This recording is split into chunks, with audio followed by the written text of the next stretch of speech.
నేను కొట్టింది బిడ్డ నాది మన పెద్ద పురము నేను కోరింది చూడు నాది కోరల్లి గట్టు నేను వాడితే బిడ్డ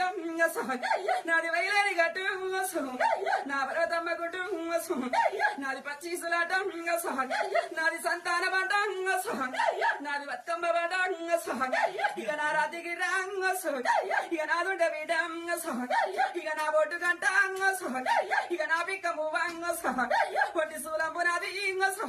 పాలకాయ గోత్రంపు నాది ఇక మండారు వంశం ఇక నాదుంట బిడ్డ నది తాటాకు రాత మరి ఈ తాక గీత మరి నాదుంట కదరా కొమరల్లి గుళ్ళల్లో నేను కోలాట కాని లేని గుళ్ళల్లో నేను వాడాట కాని పూజల గుళ్ళల్లో నేను వయ్యారి